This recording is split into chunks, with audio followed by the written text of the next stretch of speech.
start from on behalf of myself and my family and the entire Florida Panther organization, our deepest sympathies and condolences to Mark Scheifele, his family, and the Winnipeg Jet family.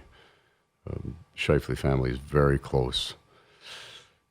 But I think just as an observation from last night, the display of courage and focus for Mark to do what he did, and possibly an even greater display of the power of the family of the Scheifele family, but the Winnipeg Jet family, for him to have played with his brothers, and that extends out to the Scott Arniel and Kevin Cheveldayoff and Mark Chipman and all the Winnipeg Jet fans built a culture of family there that allowed that inspiration to happen. So again, our thank you to them for that display, and also our condolences to them. If you would be so kind, we'll leave it at that. I don't think it's my place to take questions on that. Well, it's a difficult pivot after that. But I understand. I'm asking you to, so please, thank you. From a hockey perspective tonight for you, as a coach, what is this like? What can you even do on a day like today, knowing the finality of a Game 7 of where this could go in either direction for either team? You're just trying to frame the minds in a positive way. There's a certain freedom that comes into Game 7. Your work's done, right? Like, once that video goes up and you've said your speech and puck drops, and now you get to just play. So just kind of watching the room, feeling the vibe. It's always the same. Game 7s are completely different than any other game. It's a different context. There's obviously a positive excitement and an energy in there. There's every cliche that you've ever heard, nothing to save it for, or whatever. It's all true, right? It's the best part of our game. It's different too because it's a 7-game series, so each team has earned it. They've earned their Game 7. They've earned the right to go out and play with that kind of freedom. Brad is going into his 13th Game 7, which is going to be hard. God. Yeah, That's awesome. Yeah, so I mean, we talk so much about experience and situations. Yeah. To have a guy who has been through, I think, 6% of the NHL's Game 7s ever. That's crazy. Well, I hope what it is, how much he can share, and that can, rub off on his teammates, who knows. But it's certainly, as you get older, you will appreciate it, right? There's not 13 more, where that would be impressive, to say the least. So that awareness, we had that going back a couple of years. We had Eric Stahl in a Game 7, and Kyle Okposo in a Game 7. Those players understand the joy of it, right? You get to go have the game. Like, nobody ever in the backyard rink said, hey, it's Game 3, right? Or even in the summer, right? The bases are loaded, it's bottom of the ninth always when you dream about it. So that's what we're presented with today, so we should be able to enjoy that. Well, what do you think's the best thing for players to do basically between now and puck drop? Is it to like lock in and focus and watch film? Is it to go relax? Like, I guess, what do you think? Is it different for Just every be person? true to yourself. There are guys that'll have to settle on an alarm because that's the way they're built. Some guys will be bouncing off the walls all afternoon because just be who you are. Handle your day. We talk about that all the time, but don't overhandle your day. It's still just hockey. Well, obviously this team the last 2 years has won Game 7s on the road and at home, but when you're on the road, is it different? Because obviously you have the bus rides and the hotel, the team's kind of a tight unit. Yeah, I don't know. It's, I think it all depends on how connected your team is. If you get a tight group, and I guess probably everybody feels they do, right? Nobody's saying, oh, these guys don't really like each other today. But if you got a tight group, I think there's something nice about it just being them in the room, right? We try to create that environment a lot. I don't know, the puck's going to drop, and away we go. That's all I know about Game 7. Paul, your team in particular, 2 years ago in the Stanley Cup Final, played through a lot of pain, played through a lot of injuries, your guys. Can you speak to what the hockey player's mindset with injuries in a Game 7 situation, in a playoff situation, and why they do what they do and how they do it?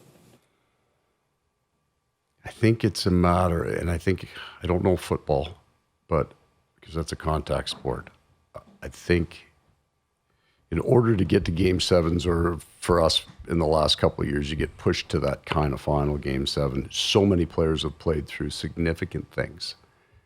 And there's an investment in that, right? And it starts to build that culture. I think back 2 years ago, the number of guys the guys that couldn't play had pure broken bones. So there were still 5 guys with broken bones in the lineup. I'll tell you, Radko Gudas, he suffered a high ankle sprain early in game 1 of the final, and it took him 10 minutes to get back to the bench. That's a 6-week injury. Because the thought of him not being there, knowing what the other guys were playing, that he just couldn't live with that. So there's a bond that's created through adversity, through pain, through watching your brothers kind of go through it. They won't let each other down. It's all part of that great culture I think we saw last night. They just won't leave each other. Paul, any lineup changes tonight? Oh, maybe. Could sell those 500 empty seats out tonight. See, because there aren't going to be any empty seats out there. Paul, what did you want to get out of this morning? Why an optional skate? What are you looking to do when you're out there with the guys? I would watch probably from the airplane to this morning to get a feel for where we're at. If I felt they needed to be really connected, I'd stuff all of them on the ice. It was a full 8 minutes. So there's nothing that's going to happen on the ice that was important unless I felt there was, and there wasn't.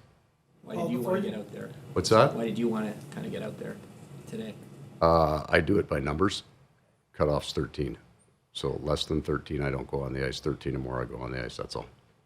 We saw Evan Rodriguez out there today. Yeah. And how's he feeling? I think he's feeling pretty good. How you feel? You look good. Paul, before you got to Florida, 26 years of existence, they'd won 4 series. You've won many more since then. I'm just wondering how you feel that new identity that's come in the last few years matters on a daily basis. That identity was built long before I got here. I was that guy that was born on third and brags about the triple. You know, it had 122 points before I got there, and I coached that down to 92 the next year. So it's there. It's in the men and the way they, and really the other story is Bill Zito and the people that he's brought into our group. Those are the 2 stories that are in our room. So I've gotten so much more in terms of, I've changed how I coach and how I relate to people based on what I've learned from them. It wasn't me coming in and laying my personality on those guys and making them better. The way they treat each other is an incredible thing to be around. When you start preparing your Game 7 speech, do you ever write anything down? I never write anything down. Because then I would be tied to those words. I would say that I have a general idea, somewhat specific. Sometimes I'll have some words in my head that I'm pretty sure are going to come out. All of it will be what I would feel from yesterday to that time that I walk in the room, or what I think they need. And then my entire goal is to be completely honest with them, to try to open myself up. It wouldn't be the words, it's the feel. And show them exactly how I feel. The words just come, and it's based on, I kind of try to feel what they need, and then I try to tell them how I feel about that, which made no sense. So it'll be tighter than that. I can guarantee you. Hopefully. Okay, guys. All right. Thank you. Do you guys enjoy this as a challenge and an opportunity tonight? Yeah, it's an amazing opportunity. It's the stuff that you dream about as a kid. I know everybody says that, but you really do. And our game is built for this type of game. We talk about it all year. We talk about it at training camp. Like, what are you going to do to build your game for Game 7? And we get to show that off tonight. So it's finally here. Who cares how we got here? Down 2. Up 1, it's the first of 4 for a reason. So we're here. It's a 1-game showdown. I can't be more excited. Matthew, what is it like to play in a Game 7? Just what are the emotions? What's the intensity? Just from your perspective, what is it like to be in that game? I would say I was more nervous for my first one than the last couple. There's, you at that point, you've done all the work to get there, so just go out and play. So there's almost like you're playing more free at that point, which is more fun. But I always notice the guys that have success in Game 7s are the guys that aren't afraid or scared to make a play, or that want to make the difference, whether or not it happens or not. So you see some of the best players in these games, they want to make that difference. So that's kind of what I've learned over the course of these Game 7s. Matthew, what makes your game built for this environment, do you think? I just think that, our game is built on wearing teams down over a course of a 7-game series, over a course of a game. It might not show in the first 5 minutes, but hopefully it shows in an overtime or late in the third. And but our game's built for a Game 7. We've done 6 games of hopefully hard work and physicality that'll pay off tonight. Bob, you guys are creatures of habit. How a day like today, how much do you not want to veer from your routine, from everything, and just not making it too big of a picture of what's going on today?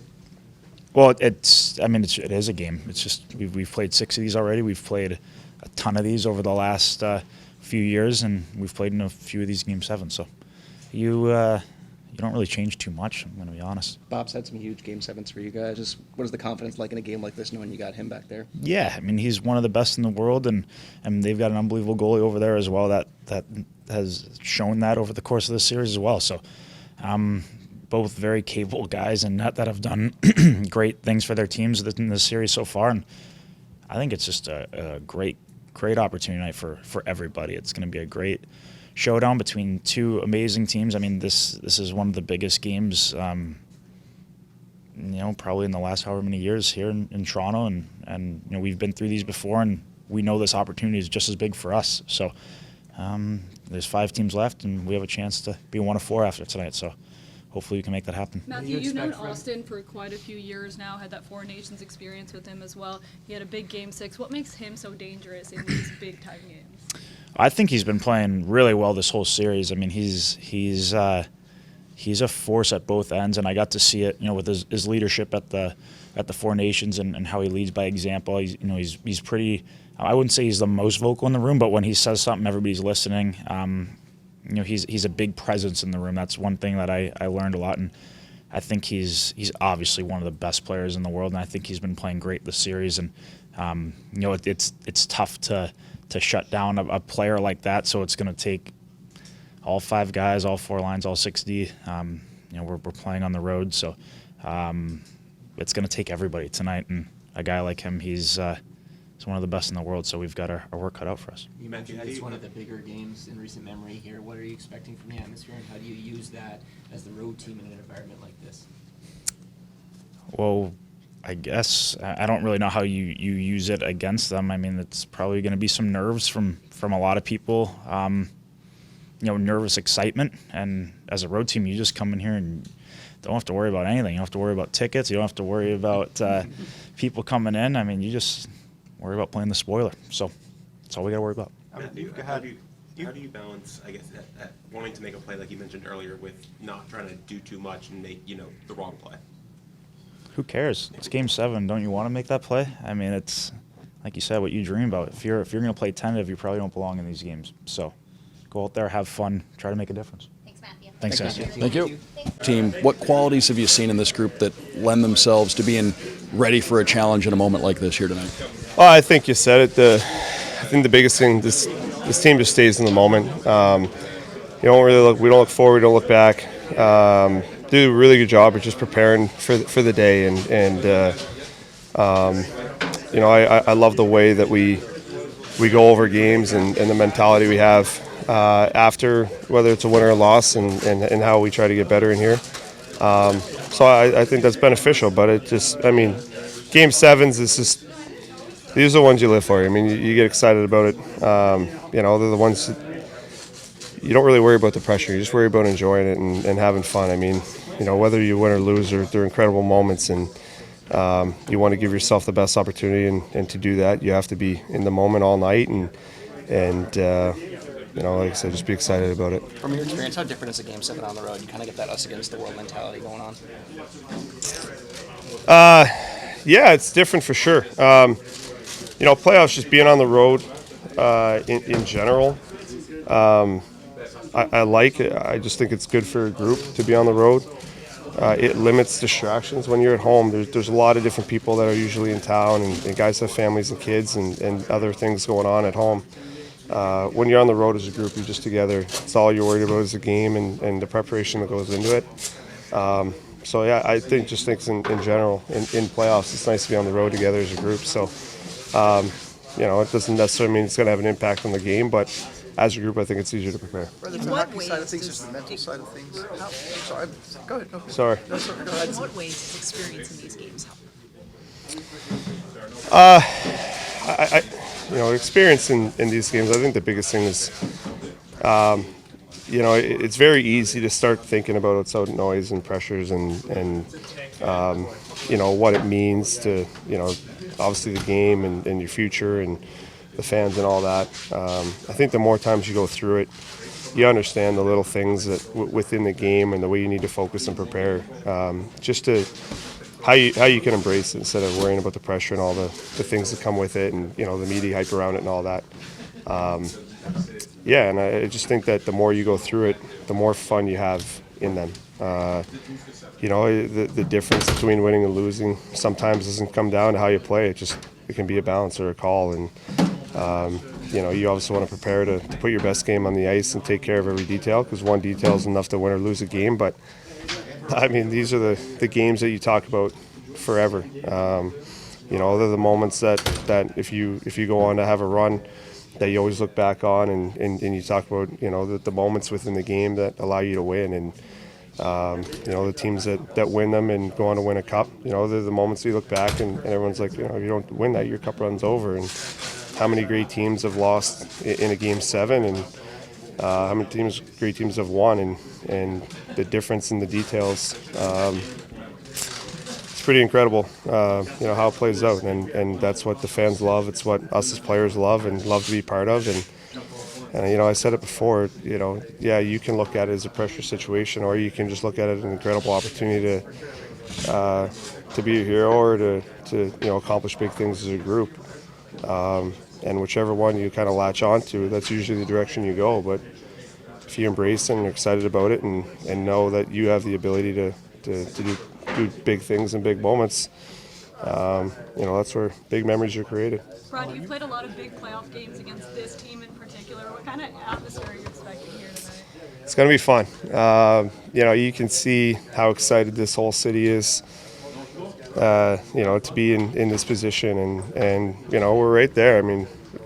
We're competing, but we're also fans of the game. And these are the ones that we all love. And you're going to feel the emotion from, you feel it already. Even just coming in the city, you could feel the fans and hooting and hollering that we had around the hotel last night and coming in. It's fun. So the fans are going to be extremely loud and definitely, they feed off that. They feed off that emotion. You can see when they're going, their fans are going, they feed off that. So it's going to make for a fun game. Brad, as a fan of the game, can you share a thought on what we saw from Marchand playing yesterday? Yeah, absolutely.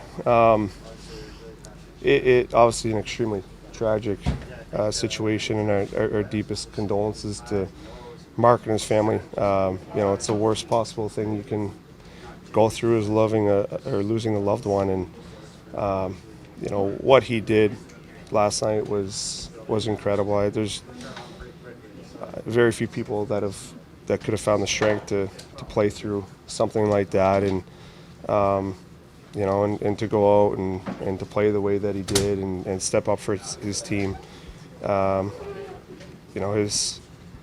His family must be extremely proud of him, and his dad would be. But so much respect and love for him and his family, and what he did was incredible last night. So those moments are much bigger than the game. And those are the ones that obviously you could see after the game. Everyone was sharing their love for him and his family. So very, very tragic and extremely sad situation, but incredible moment for him. You've seen from both sides how this team prepares for Game 7s and how it prepares all series as if there's going to be a Game 7. I remember particularly Game 5 against you guys in Boston, where even though the game kind of got away from them, they were going hard at them on the forecheck. But for a team that kind of talks about Game 7s all year, how does that kind of prepare this team for a night like this? Yeah, I think the biggest thing with that is the way that the team plays year-round is to play as if you're in a Game 7 situation. And obviously, through 82 games, you can't do it consistently every night, but more nights than not, they do. And it's almost like you're practicing for this moment. And what I mean by that is it's in the details, and it's about playing a simple game, a hard game, one that in this moment you're going to do. You're not going to come out in Game 7 and try to tiptoe around everyone and dance through everyone. You're going to play a hard, direct game and compete at a high level, and that's exactly what they're going to do. And this team tries to build for that, not just this year, but the last 3 or 4 years, and the more repetitions you have at anything, the better you get at it, so that's why they try to play the same way every single night all through the year, and like I said, anything you do, the more reps you have at it, the more you're going to be able to execute in high pressure situations, and that's clearly the goal of this group year round, and has been for a few years now, which is why you see guys get excited for these opportunities. Thanks, Brad.